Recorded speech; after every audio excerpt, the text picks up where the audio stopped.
there had these divisions among mankind of different nations and different personalities of people spreading out across the world. And Paul here is making note of, here is the fact that all of that has now been done away with under Jesus Christ, that there is going to be no longer this distinction between the nations, at least within Christ. And so it becomes important to us to remember again, relating back to what we're reading here, is that the emphasis again is put on the fact that all of these people are the descendants of Noah. Any other comments or questions on chapter 10 then this morning?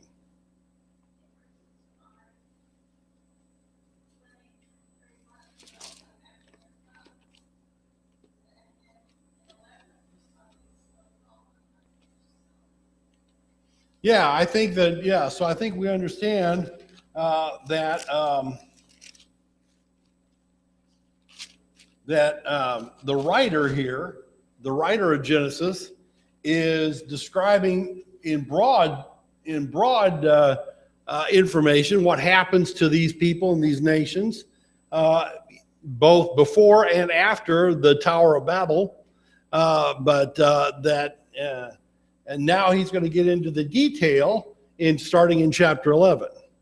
And so there's not a, this is not necessarily a chronology, but rather he writes chapter 10 sort of as an introduction to this next section. And so the chapter 10 is introductory to the storyline that continues on now. And we're going to see that continuing on of the storyline. What happens next. Yeah.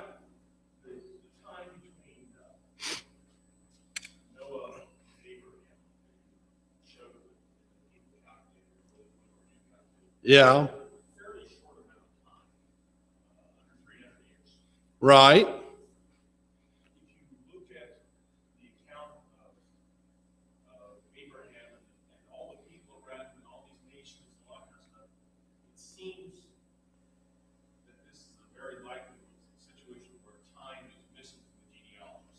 Okay. 300 years is a fairly short amount of time to go from basically no population to a fully populated world.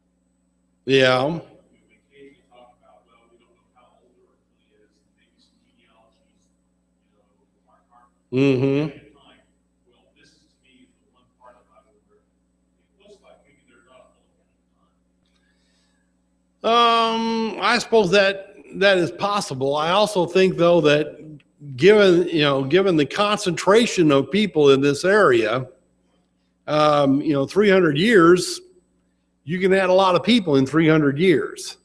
And, especially if they're all pretty well staying in the same geographic area. Well, they would have not, they would have, before Babel, they would have, but afterwards, you're right, they would have been spreading out. Yeah.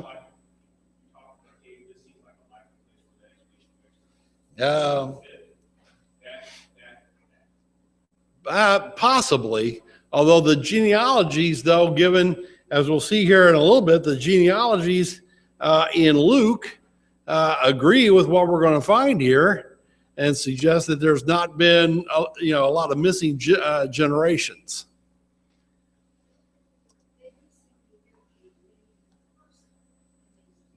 Yeah.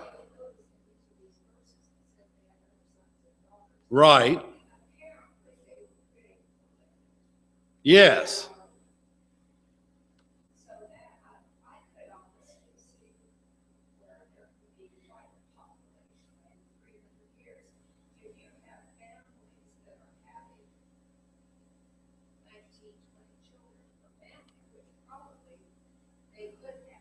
Yeah.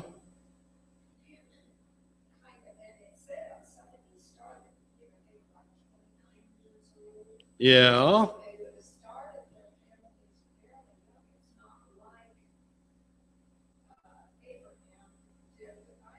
Right.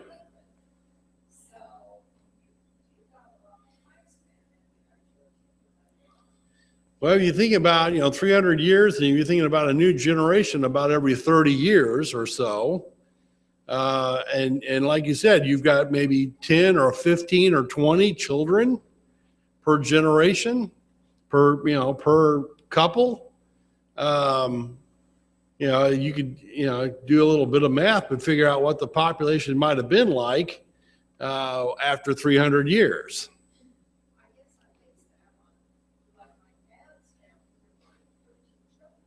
Uh-huh. Yeah.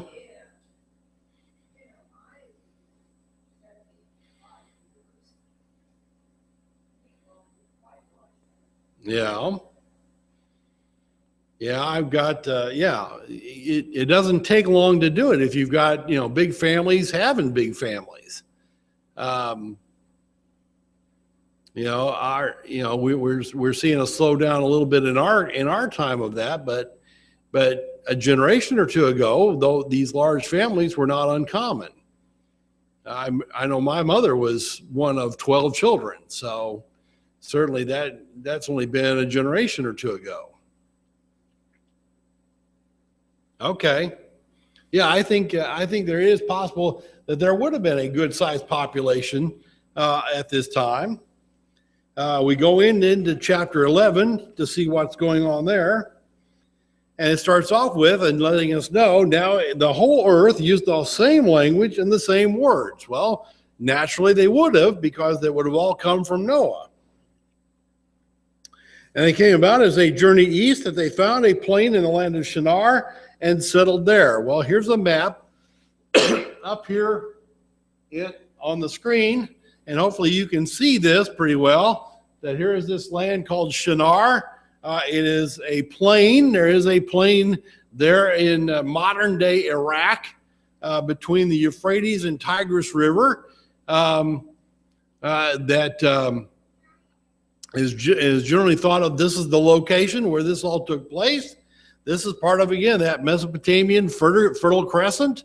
This was the beginning of civilization here, or the starting of these empires at this time, and it takes place here on this plain.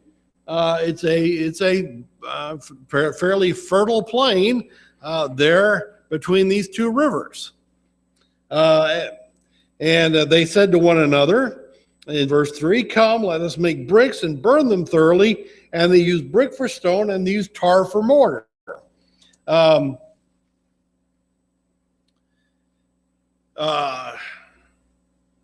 This plain is notable in that there's not a lot of rock there.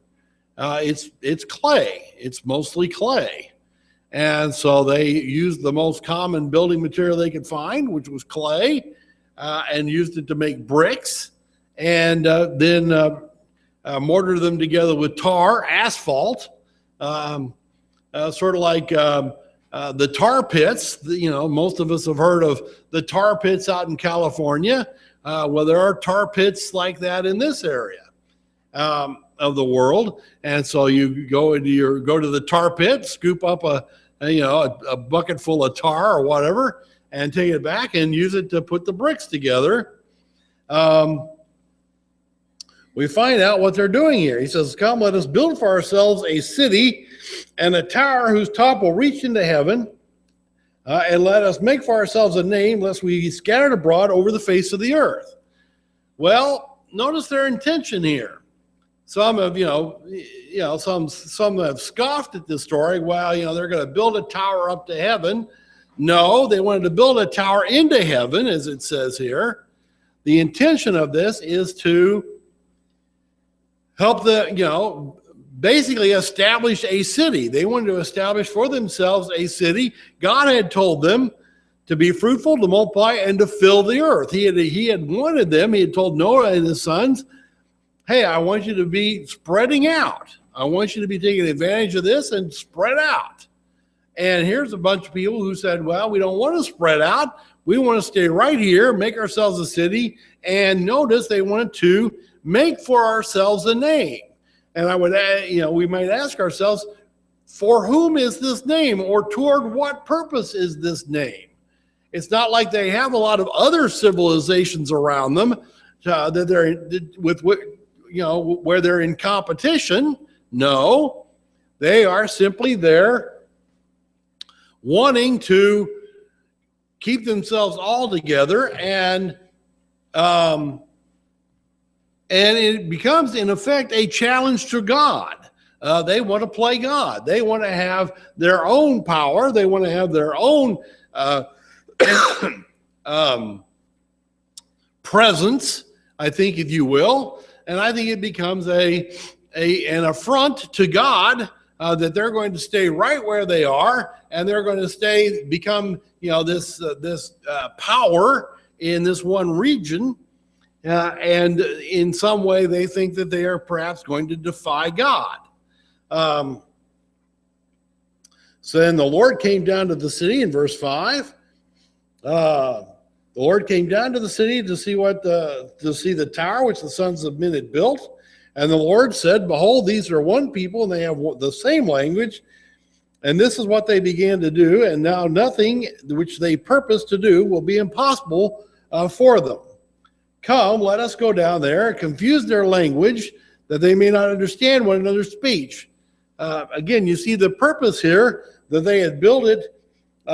In verse 4, they did not want to be scattered across the face of the earth. God wanted them to be scattered across the face of the earth. That was his purpose. And he wanted them to spread out and be filling the earth. And no, they're determined to stay concentrated. So God comes down. Notice it is let us. There is that plural, the plurality again of beings identified in the Godhead. And so here they come down again. And so let us confuse their language. Well, that word confuse that's used there is the same root word as the word Babel. And so that root word meaning to confuse. And so therefore, if we look at the name of the city they built, which was Babylon, it could be rightly interpreted to be the city of confusion. And of course, it would continue to be a city of at odds with God throughout a fair amount of the Old Testament history. It will continue to be a city at odds with the will of God. And as it says here, so the Lord scattered them abroad from over there, the face of the whole earth, and they stopped building the city. Therefore, its name was called Babel, because the Lord confused the language of the whole earth, and from there the Lord scattered them abroad over the face of the whole earth. So God accomplished his purpose by the simple thing of confusing their language, and as they're unable to understand one another, they begin to break up and spread out according to their groupings of language. We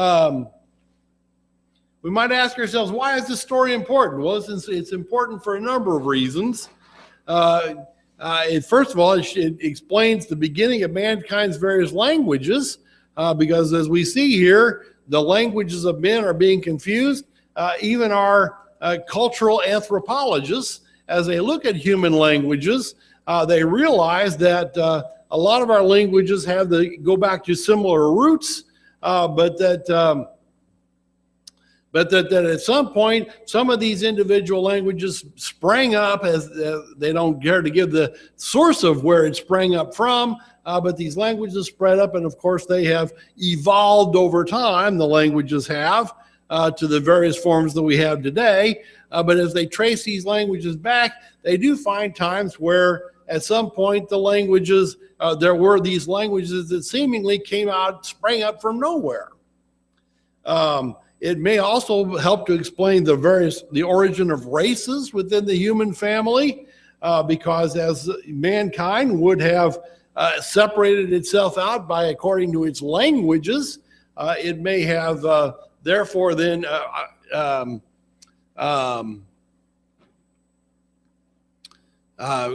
tended to concentrate certain genetic characteristics within various family groups. And so we see these certain genetic characteristics come out. Some of the commentators that I looked at on this suggest that there are there are only a couple of genes that control the racial characteristics of human beings, and that if depending on how four settings of genes, if you will, they call them A, capital B, small b, and depending on how these four possible outcomes combine themselves, you can get the various races of every human being on the earth. And so as these family groups would have been going off and been concentrated according to language, we would have seen perhaps the source of racial characteristics. Another important facet that we learn from Babel is that we do see this. Here is this inclination of mankind to try and rebel against God and to rely entirely on ourselves. We somehow think that we can reach some point, we as mankind will reach some point where we don't need God anymore. And every generation, it seems like, or every culture, it seems like, tries to strive for some point where they think, well, we don't need God anymore.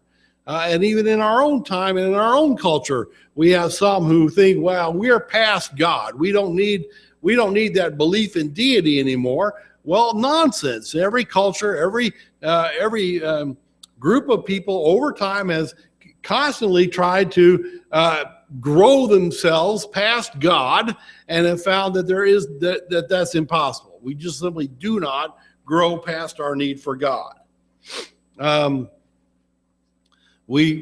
What ends up happening, though, is that this drive to try and get past God results in a rebellion. It's a separation from God, and it's a failure to realize God's intention for man.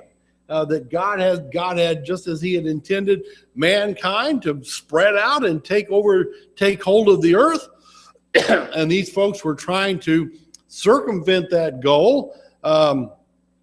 Here we have God today, who wants mankind to be reconciled with him, to be obedient to his son. And once again, mankind is trying to be disobedient and trying to be rebellious against God. The final thing I'd point out too, though, is that this too sets the context sets the stage for the historic line of leading up to Abram, and showing how that all of this flows into the remaining storyline of the book of Genesis. Now that we're going to be beginning to look at the life of Abram and of his lineage.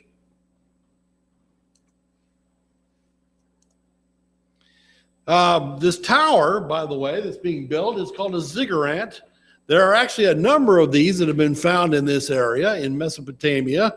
Here is an example of a drawing of one. We can see how this is constructed in steps. It's kind of a pyramidal form, but it's more in a stepwise fashion. Here is an actual I don't know if this is actual original one or a recreation of one, but it was an interesting photo I found showing the same kind of idea. And this was the purpose. This was the purpose of this construction. They were not trying necessarily to build a tower that went up to heaven. No, they were trying to build a tower that reached into the heavens, so that it would be a symbol for them of their own might, of their own power.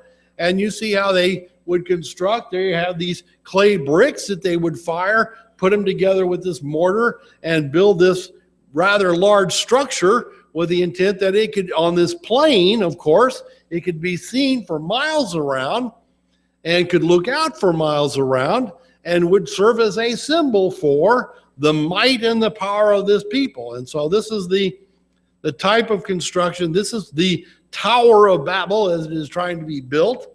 And its intention, again, to be this significant landmark here on the plain, so that folks would gather around it and it would become their hub of their civilization as they rose to greatness in defiance of God.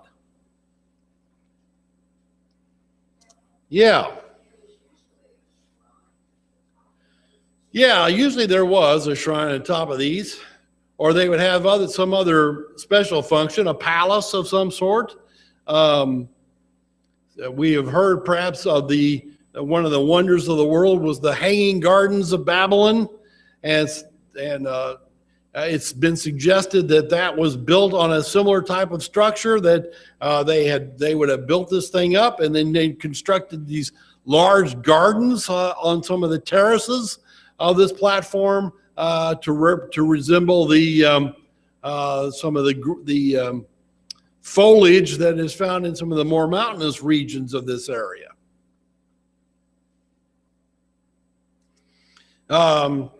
Yeah.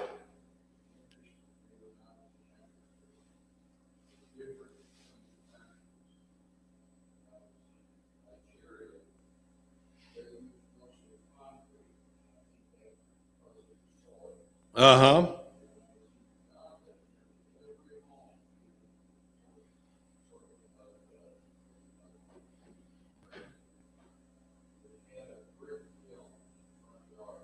Okay.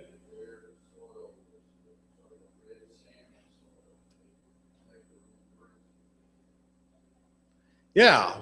And so, yeah, as John's pointing out here, as he traveled in Africa, he was pointing out in Nigeria, they use a lot of concrete because the soil there is more sandy but more muddy in Nigeria. Whereas in Uganda, they would build it out of brick. Yeah, so each one of these locations will use whatever happens to be most convenient.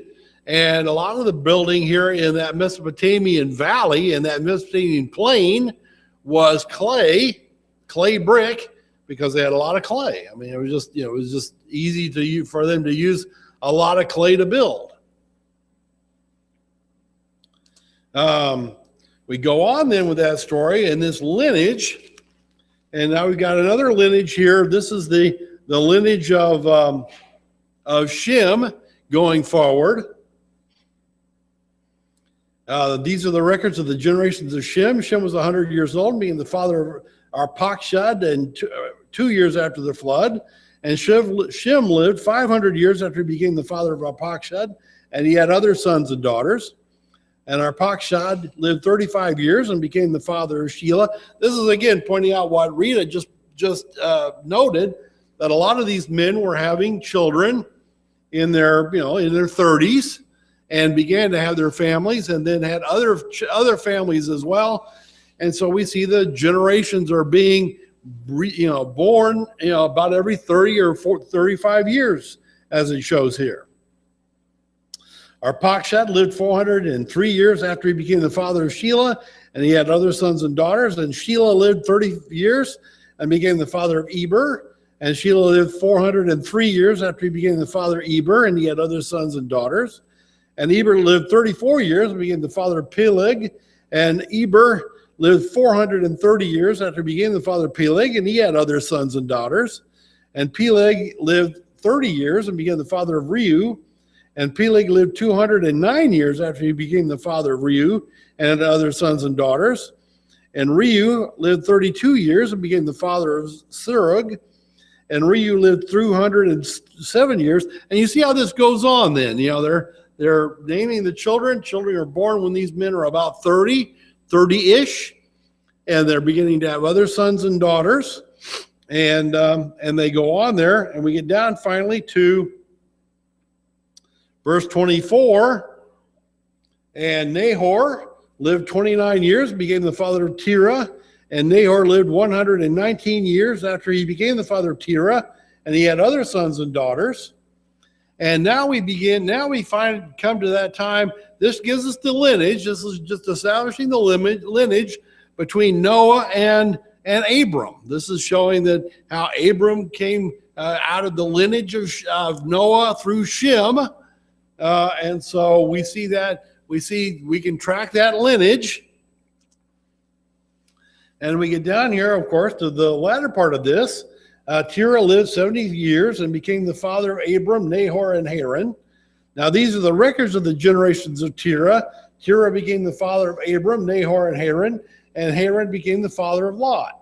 And Haran died in the presence of his father Terah in the land of his birth in Ur of the Chaldees. And Abram and Nahor took wives for themselves. The name of Abram's wife was Sarai, and the name of Nahor's wife was Milcah, and the daughter of Haran, the father of Milcah and Iscah. And Sarai was barren, she had no child. And Terah took Abram his son, and Lot the son of Haran, his grandson, and Sarai his daughter-in-law, his son Abram's wife, and they went out together from Ur of the Chaldeans in order to enter the land of Canaan. And they went as far as Haran and settled there. And the days of Terah were 205 years, and Terah died in Haran. Again, we see the introduction here of one of the main characters of the book, Abram, later to be called Abraham, of course, is introduced here. Terah's sons are mentioned here, named according to their prominence, not according to their birth order.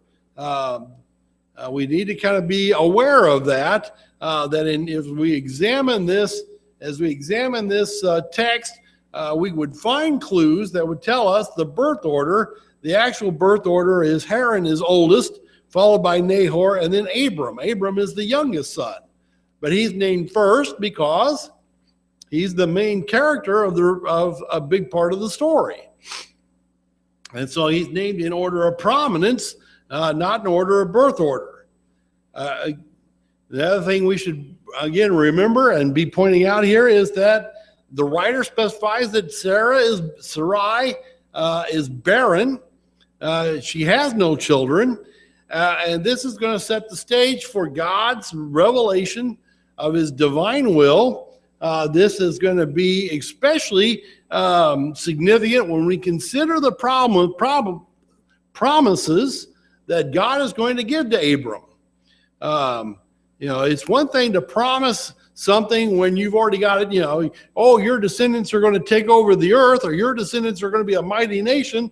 When you got a house full of kids, it's a little harder to buy in on that when you had no children. Your wife is barren, you have no children. You're already in your 70 years old, and your wife has no children, and yet you're promised, oh yes, you're going to have all kinds of descendants, and they're going to take over and become a mighty nation. It gives us an extra appreciation for, I believe, the faith that Abram had to have at this time.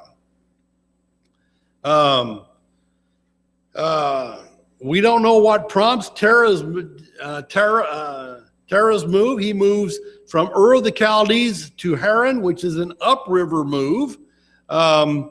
This may have been some speculation that this may have been an entirely normal type of movement that these folks would have done throughout the year, that they would have been moving sort of from pasture to pasture with their flocks.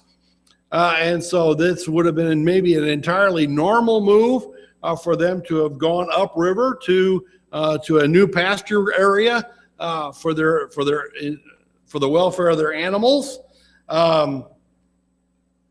Others have suggested perhaps this is a move to begin to separate Abram out of the idolatry that has taken hold of this region. If we look over at the book of Joshua, for example, we look at Joshua, the 24th chapter, as he recounts this history. In Joshua 24, starting in verse 1, then Joshua gathered all the tribes of Israel to Shechem and called for the elders of Israel and for their heads and their judges and their officers. Excuse me. And they presented themselves before God. And Joshua said to all the people, thus says the Lord, the God of Israel, from ancient times your fathers lived beyond the river, namely Terah, the father of Abraham, and the father of Nahor, and they served other gods. Notice he calls out, he specifically singles out Terah as being one of these who was worshiping other gods.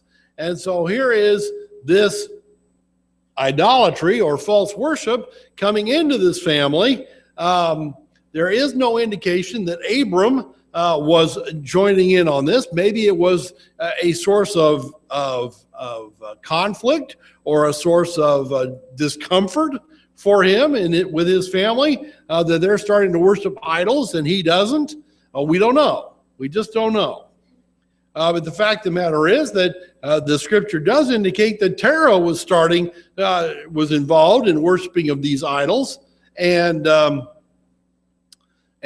this could have been a providential move on the part of God, that Terah moves upriver in the direction toward Canaan, that God is ultimately wanting Abram to go, and is there settling him in that kind of more northern area, perhaps as a means of getting him out of this idolatrous area.